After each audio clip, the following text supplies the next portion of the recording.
നിലത്തെ നീരോടു ദൈവം അവിടെ തുണയേകൂ. ദൈവ തിരുനാമത്തിന് മഹത്വമുണ്ടായിരിക്കട്ടെ.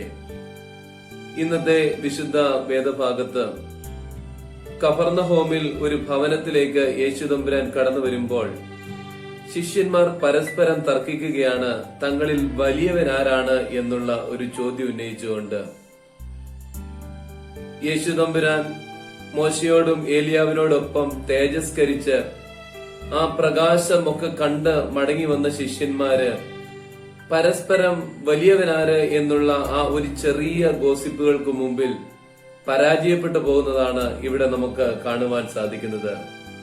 പ്രിയപ്പെട്ടവരെ, നമ്മുടെ ഈ ജീവിതത്തിലേക്ക് നോക്കുമ്പോൾ പലപ്പോഴും ഈ താഴ്മയുടെ അനുഭവം നഷ്ടപ്പെട്ടു പോകുന്നു എന്നുള്ളതാണ് വളരെ ദുഃഖകരമായിട്ടുള്ള കാര്യം.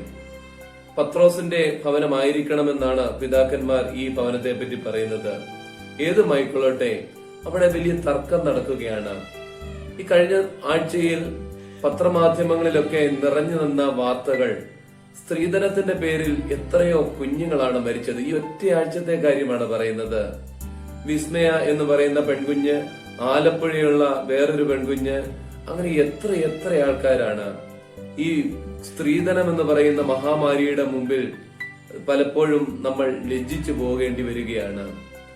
ഇതിന്റെ പ്രധാന കാരണം എന്ന് പറയുന്നത് പലപ്പോഴും ചില പൊങ്ങച്ചങ്ങൾ കാണിക്കുവാൻ വേണ്ടി പെൺകുഞ്ഞുങ്ങളെ വിൽപ്പന ചരക്കുകളാക്കി മാറ്റുകയാണ്. കല്യാണമൊക്കെ കഴിഞ്ഞു വരുമ്പോ പലരും ചോദിച്ചു കേട്ടിട്ടുണ്ട്, അവളുടെ കാതിലും കഴുത്തിലും ഒക്കെ വല്ലതും ഉണ്ടായിരുന്നോ, ഭക്ഷണം എങ്ങനെ ഉണ്ടായിരുന്നു, അവളെടുത്ത സാരി എങ്ങനെ ഉണ്ടായിരുന്നു എന്നൊക്കെയാണ്. ഒരു ഗവൺമെന്റ് ഉദ്യോഗസ്ഥനാണ് അല്ലെങ്കിൽ ഒരു ഉയർന്ന ബിസിനസ്സുകാരനാണ് എന്ന് മനസ്സിലാക്കുമ്പോൾ നമ്മുടെ പെൺകുഞ്ഞുങ്ങളെ അറവ് മാടുകളെ പോലെ വിറ്റുകൊടുക്കുന്ന ഒരു സമ്പ്രദായം പലപ്പോഴും നമ്മുടെ പരിസരത്ത് കാണാറുണ്ട്. ആ ചെറുക്കന്റെ സ്വഭാവമോ അവൻ ദൈവത്തെ അറിഞ്ഞ് ജീവിക്കുന്നവനാണെന്നോ എന്നും അന്വേഷിക്കുവാൻ പലപ്പോഴും നമ്മൾ മെനക്കെടാറില്ല. കണ്ണ് അടച്ചുകൊണ്ട് ഇങ്ങനെയുള്ള ജീവിതത്തിലേക്ക് കടന്നു പോകുമ്പം വലിയ പ്രശ്നങ്ങളാണ് ഉണ്ടാകുന്നത്. പ്രിയപ്പെട്ടവരെ, ഇന്നത്തെ ഈ വിശുദ്ധ വേദഭാഗത്ത് തങ്ങളിൽ വലിയവനാരാണ് എന്നുള്ള ഒരു തർക്കമുണ്ടാകുമ്പോൾ ശിഷ്യന്മാരോട് ക്രിസ്തു പറയുകയാണ്, നിങ്ങളിൽ വലിയവൻ ശുശ്രൂഷക്കാരനെ പോലെ ആകട്ടെ എന്നാണ് പറയുന്നത്. ഒരുപക്ഷെ നമുക്കൊന്നും അത്ര ഉൾക്കൊള്ളുവാൻ സാധിക്കാത്തൊരു കാര്യമാണ് അല്ലെ. അവിടെ ക്രിസ്തു പറയുന്നു, നിന്റെ ജീവിതത്തിൽ നിന്റെ വലിപ്പം എന്ന് പറയുന്നത് നിനക്ക് താഴ്മയുണ്ടോ എന്നുള്ളതാണ്. ഏതു മേഖലകളിലേക്ക് നമ്മൾ പ്രവേശിക്കുമ്പോഴും മറ്റുള്ളവരുടെ തലയിൽ കുതിര ചാടുവാൻ ഉള്ളവരല്ല നമ്മൾ എന്നുള്ളത് ഓർത്തിരിക്കണം. ഒരു പ്രസ്ഥാനത്തിന്റെ വിജയം എന്ന് പറയുന്നത്, ഒരു കുടുംബത്തിന്റെ വിജയം എന്ന് പറയുന്നത് സേവന മനോഭാവമുള്ള ഒരു തലമുറയാണ് എന്നത് മറക്കരുത്. പ്രിയപ്പെട്ടവരെ, ഈ അഹങ്കാരവും ഞാൻ എന്നുള്ള ഭാവവും മറ്റുള്ളവരുടെ മുമ്പിൽ വലിയവനാക്കുവാൻ വേണ്ടിയുള്ള ശ്രമവും ഒക്കെ നമുക്ക് എന്താണ് തരുന്നതെന്ന് ചോദിക്കണം. സമാധാനക്കേടും നിരാശയും മാത്രമായിരിക്കും. കുറച്ച് ഒരു സേവന സന്നദ്ധതയുണ്ടെങ്കിൽ, നമുക്കൊന്ന് താന്നു കൊടുക്കുവാനുള്ള മനസ്സുണ്ടെങ്കിൽ നമ്മുടെ ജീവിതം കുറേയും കൂടെ സുന്ദരവും സൗഹൃദം നിറഞ്ഞതായിരിക്കും എന്നുള്ളതിന് തർക്കമൊന്നുമില്ല. എനിക്കറിയാവുന്ന പല വ്യക്തികളുമുണ്ട്, മറ്റു മനുഷ്യരുമായിട്ട് യാതൊരു ബന്ധവുമില്ല. അവരുടെ പണവും അവരുടെ മതിലുകൾക്കകത്തുള്ള ഒരു ലോകമുണ്ടാക്കി ഇങ്ങനെ ജീവിക്കുകയാണ്. പലപ്പോഴും ചില പ്രതിസന്ധികൾ ഉണ്ടായി കഴിയുമ്പോ അവരുടെ ജീവിതത്തിൽ ഒരു സൗഹൃദങ്ങളോ ഒരു കൈത്താങ്ങ് പോലും ഇല്ലാതെ ആയിരിക്കുകയാണ്. കാരണം പണമെന്ന് പറയുന്ന കാര്യത്തിനൊക്കെ ഒരു പരിമിതി ഉണ്ട് എന്നത് മറന്നു പോകരുത്. ഇവിടെ ഈ പല സംഭവങ്ങളും നമ്മുടെ മുമ്പിൽ വരച്ചു കാണിക്കുന്നത് ഈ പൊങ്ങച്ചത്തിന്റെയും ഞാനെന്നുള്ള ഭാവത്തിന്റെയും ഒക്കെ അപകടഫലമാണ് എന്ന് പ്രത്യേകമായിട്ട് ഓർപ്പിക്കുകയാണ്.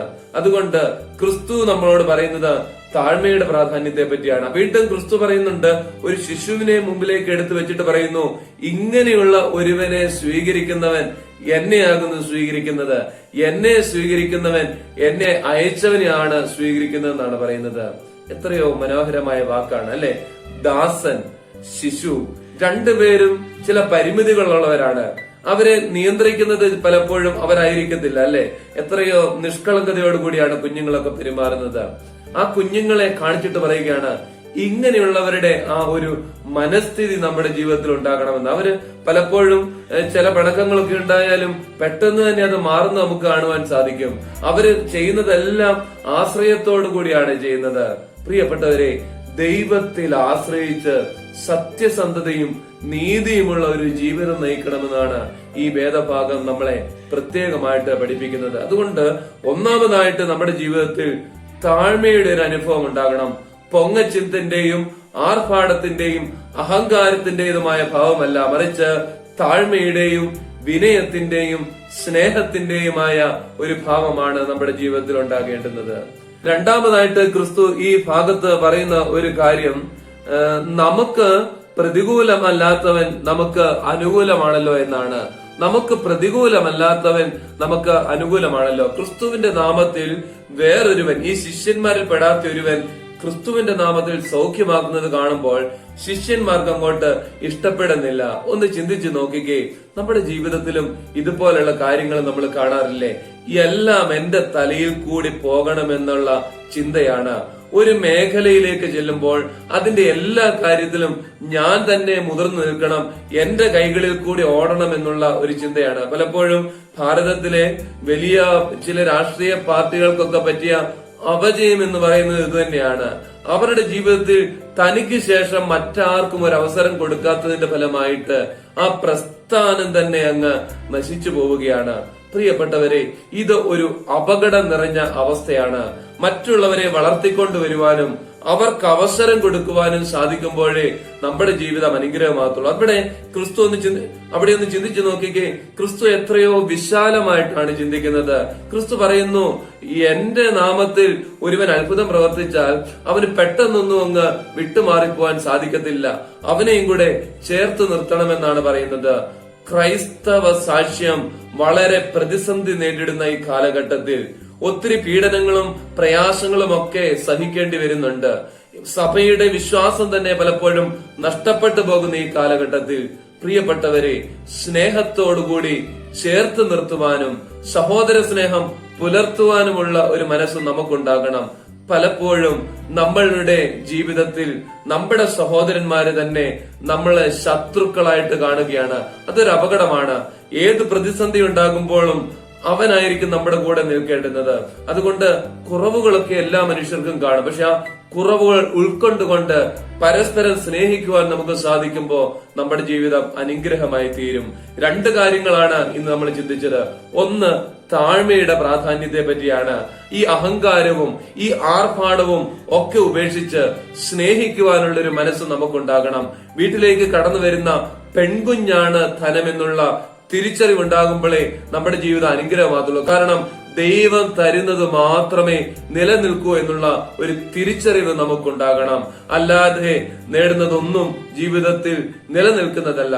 രണ്ടാമതായിട്ട്, മറ്റുള്ളവരെയും കൂടെ ചേർത്ത് നിർത്തുവാൻ, അവർക്ക് കൂടി അവസരം കൊടുക്കുവാനുള്ള ഒരു മനസ്സുണ്ടാകണമെന്ന് പ്രത്യേകമായിട്ട് പ്രാർത്ഥിക്കുകയാണ്. പ്രിയപ്പെട്ടവരെ, ഈ വീഡിയോകള് എല്ലാ ഞായറാഴ്ചയും ചെയ്യുന്നതിന്റെ ഉദ്ദേശം ക്രിസ്തുവിനെ പറ്റി ആൾക്കാരിലേക്ക് കൂടുതലേക്ക് എത്തുക എന്നുള്ളതാണ്. വലിയ വലിയ കാര്യങ്ങളൊന്നും ആയിരിക്കത്തില്ല, മറിച്ച് നമ്മളെ കൊണ്ടാകാവുന്ന കാര്യങ്ങളൊക്കെ പരസ്പരം പങ്കിടുവാനും ക്രിസ്തുവിന്റെ ആ സ്നേഹത്തിൽ മുതിർന്നു വരുവാനും ഇടയാകണം.